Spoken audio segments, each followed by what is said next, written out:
He lived in silence, a man of routine, of precision, of discipline. His world was made of shadows, the kind that move quietly, do their job, and disappear before the light catches them. He didn't talk much. He didn't feel much. He simply survived. His apartment was small, his life simple. A plant by the window, a glass of milk, a gun on the table. He had no past worth speaking of, no family, no friends, just the endless rhythm of his work and the quiet comfort of solitude. But fate doesn't knock politely. Sometimes it crashes through your door. One day, the world he had carefully built collided with another, the world of a young girl. She was small, tough, far older inside than her years showed. Her family had been destroyed in an instant, erased by cruelty and corruption. And in that moment of chaos, she turned to him, a stranger, a killer, a man who owed nothing to anyone. He could have turned her away. He should have. But something in her eyes, the fear, the defiance, the raw will to live, broke through the walls he'd spent his life building. Against every instinct, he let her in. And from that moment, everything changed. She wanted revenge, he wanted peace. She was all fire, he was all control. Together, they became something fragile, dangerous, and deeply human. He taught her how to shoot, how to breathe, how to protect herself.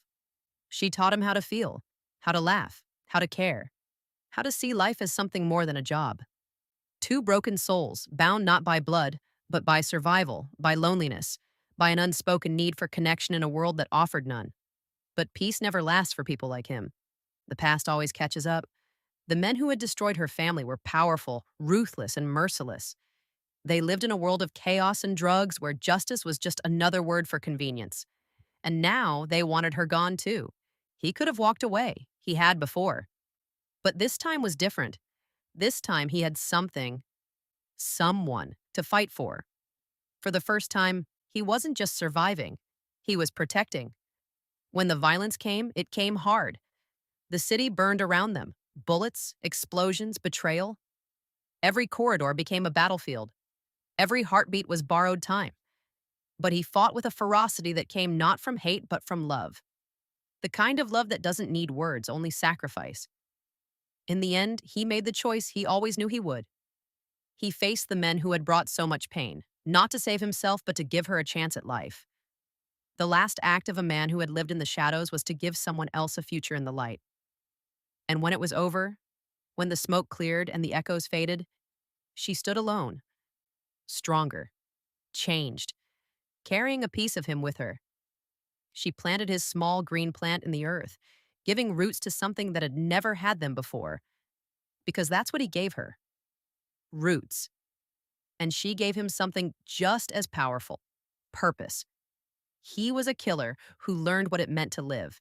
She was a child who learned what it meant to survive.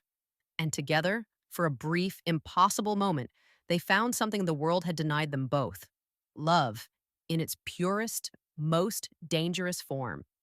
Because sometimes the most human thing in the world is found in the heart of a man who thought he had none left. Can you guess the movie?